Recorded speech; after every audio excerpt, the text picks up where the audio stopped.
What is up, guys? We are here at the Regal, as you can tell, in IMAX. We are literally minutes away from seeing the Odyssey. My most anticipated film of 2026 is here. By the way, hold on. Of course, I already ran in and got the fucking popcorn bucket. Steady hands, steady hands. You know, something about this, like, there was that Trojan Horse popcorn bucket that was $70 or $80, and that's just a fucking ripoff, honestly. But this, you know, as much as I love seeing IMAX movies and things like that, I think this works. I like it.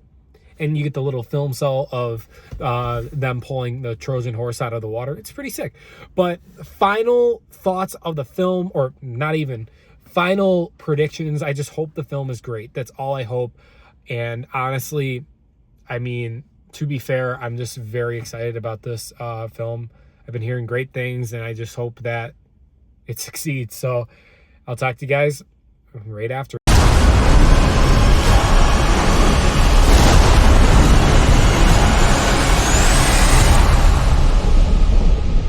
Here we are, guys. I have gotten Odyssey in the Odyssey for the first time. I already had tickets to go see it in IMAX again tomorrow. This is a hard one because there is so much that happens in this film, and to put it blatantly, it was fucking amazing, right? Now I have two little nitpicks with the film. I'm gonna get them out of there, and then I'm gonna praise the fuck and basically wipe my mouth when I'm done talking about Christopher Nolan. But the first nitpick that I have is the first act of the film. Definitely, I would say within the first 20-25 minutes of the first act of the film, it doesn't drag, and it's not clunky. I saw a lot of people saying the film is like, first act is like clunky. It's just a lot of buildup to take up at once. So for me, I was like, okay, it took a little bit, but once we kicked in the second half of the first act, we're rolling. Besides that, the sound mixing in this film. Now, I don't know if this is a Christopher Nolan thing. He's got a track history. If you wanted to go back to Tenet, might have been just my theater, but this film was non-loud. In some sequences, great, but some peaked and hurt my ears, like the Cyclops sequence. And let's get into this fucking film, guys.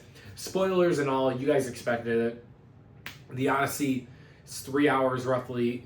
It stars Matt Damon, Anne Hathaway, Tom Holland, Robert Pattinson, Lupita Nyong'o, Elliot Page,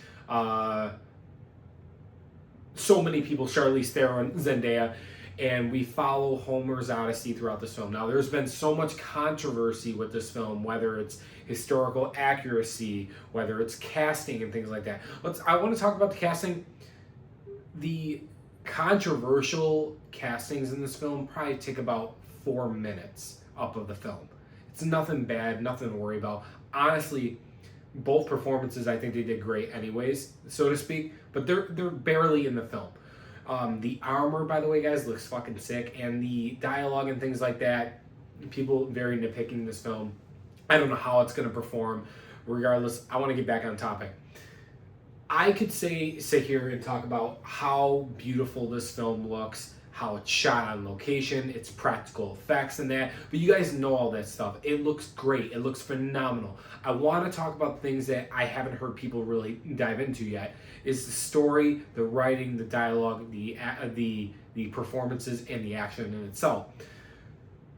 The performances all around, I think every single person shines and gets their moment, so to speak. They service the plot the right way. But I will say, obviously, the main standout or the main 3 to 4 standouts is Anne Hathaway, Matt Damon, Tom Holland, and Robert Pattinson. I think Pattinson is one of those phenomenal actors who just is great in anything he does. This by far might be my favorite Matt Damon and Tom Holland performance of all time, and Anne Hathaway always brings her fucking A game. The rest of the supporting cast in the film, Zendaya, Charlize Theron, John Bernthal, Lupita, they all, in that sense, they bring their A game and they bring some nice gravitas to the screen that it just feels great. With the story, now there's been some words about what version of the Odyssey that Nolan adapted. I believe it's the most recent one, and for me, I think he hit every single beat perfectly with this film. Everything from the Odyssey. I read the Odyssey twice, once in ninth grade and then another time a while ago, but I'm very familiar with the story of Odysseus and his journey, and I think he just nailed it beat for beat. There's things that he definitely skimmed over or went a little past too quick, but I'm okay with it because you need this runtime to keep flowing, and hence why it's already 3 hours long. With that being said, guys, the horror sequences, the action sequences, the choreography, oh my god, it's all beautiful, guys. I don't really know. I'm gonna wipe my mouth real quick, but it's beautiful. One of the things I was saying to my buddy after we got out of the film, this film, out of all Nolan's filmography, it has a little bit of every single film that he's ever done, yet it still feels so epic, so big in scale that it feels different. And it feels like something he did himself. He stepped out of his comfort zone and attacked this type of project, and he fucking nailed it.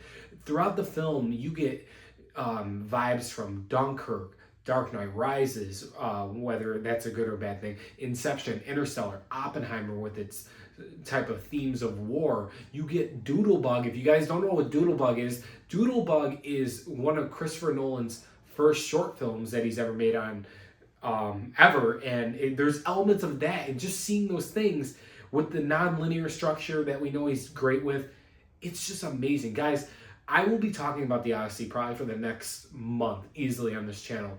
This is my full-fledged review.